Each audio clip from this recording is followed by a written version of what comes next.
So you've narrowed your home search down to Fairhaven. That's awesome.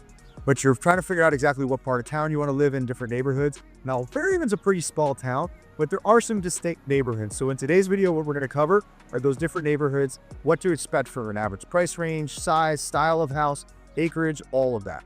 Now, I know you're going to get sidetracked halfway through this video and want to go searching for houses. So before you do that, please hit the subscribe button down below here so that after you finish, let's go back and finish watching this video. By the way, my name is DJ Ten Hoeve. I run a real estate team here in New Jersey. We specialize in first-time home buyers, move-up buyers, which is where you're moving from your first house to your dream house, or downsizing within and outside the state of New Jersey. We cover river towns, river businesses, real estate advice, and investing. So if you're looking for anything New Jersey real estate related, you're in the right place.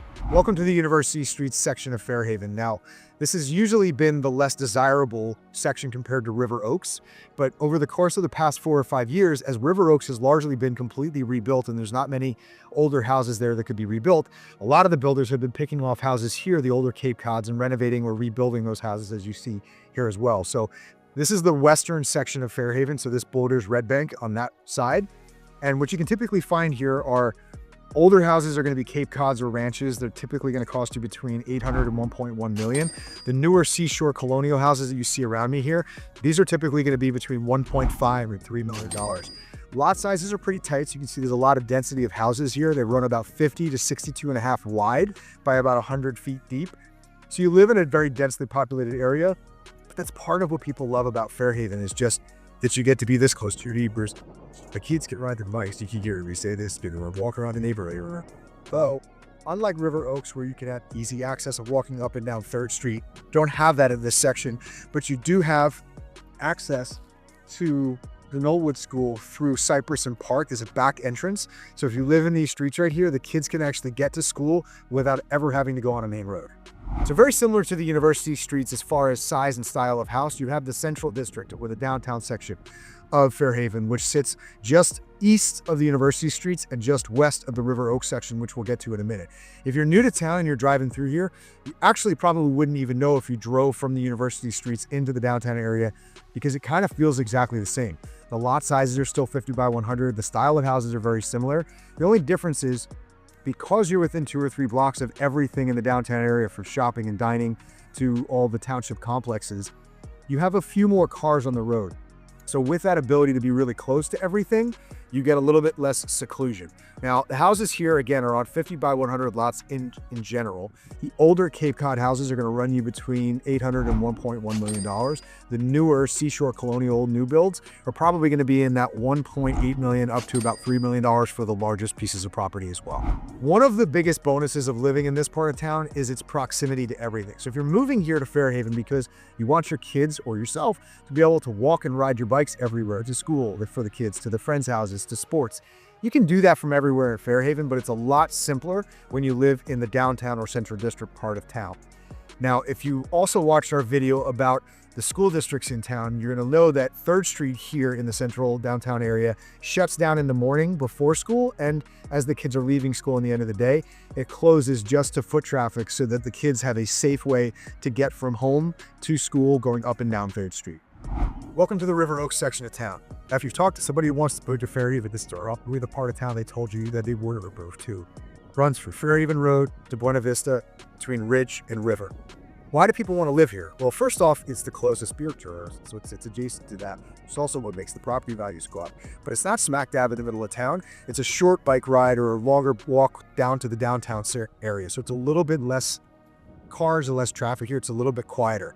Also, this part of town is about 60% of the houses in this neighborhood that have been completely rebuilt. So when you're looking at home values, they're higher here, both because people wanted to be closer to Rumson, but also because with more renovated houses, the prices are already higher. And that's causing other homes, when they come up available in here, to sell for more money. So let's cover the Lewis Point section of Fairhaven. This is the part that sits along the Navesink River. And unlike the riverfront section, the Navesink riverfront section of Rumson, which you can watch that video here, that part in Rumson is really a small number of houses that have these really deep lots that sit along the river. Here in the Lewis Point section of Fairhaven, you have a lot more houses because this piece of town is deeper. You have more streets between River Road and the actual river. Now, the borders of this start on Haddon Park, which is the western edge of town on the border of Red Bank, and go all the way over to Buena Vista, which is the part of Fairhaven that borders Rumson on the eastern side. You have some properties here that are the biggest, most valuable properties in all of Fairhaven. So you do have some estates that are 3-acre, 4-acre, 5-acre pieces that sit along the river or along Grange Avenue on one of the estuaries. But the cool thing about this part of town is you also have some properties that are $1.5 to $2.5, $3 million newer built houses mixed in that have the river within a 2-block walk or bike ride to be able to get there. So you get this sort of riverfront feel without some of those houses having waterfront access. And it gives you just a very seaside feel. And the big bonus is for those people that live on this side of River Road in the Lewis Point section, you don't have to cross River Road in order to get down here to the pier, to the boat launch, to watch the fireworks, to watch the sunset. The kids can do this and really walk from the house down here or ride their bikes without having to cross a main road. Now let's talk about price ranges. For the big waterfront estates that are here on the larger parcels, you're easily talking $3 million. They go all the way up to about $7 or $8 million for the biggest pieces. Now for the average 50 by 100 lot that's tucked back in the other streets here, for a newer built house, you're easily looking $2.5 million to $3 million. For the older ranches or Cape Cods that need some renovation, you're in that $1.5 to $2 million price range. It's very common that if you're looking in Fairhaven, buyers also look in Rumson, Little Silver, and Shrewsbury. So make sure to check out our videos on those towns as well. And now that you're an expert on Fairhaven real estate, make sure you download our Dream Home Buyer Checklist. The link's in the description down below. This is the exact same resource we use to make sure our buyers find their dream house in less than 10 homes that they go to visit. It helps you understand your needs versus your wants and will make your search a whole lot more efficient. Thanks always for watching. I'll see you on the next one. Thanks for checking out Fairhaven with us. If you're ready to make a move, make sure to download our Fairhaven relocation guide. It goes through some of the detail we couldn't cover here in the video more in depth about school district, price points, and neighborhoods. You can download at the link below. If you want us to talk through your plans at any point, we're here. Just reach out. And we want to make sure your move to Fairhaven and Monmouth County in general is going to be done with confidence. Make sure to hit the subscribe button before you leave here. We want to make sure you check out the new videos we drop every week about cool things going on in Monmouth County and new developments. See you on the next one.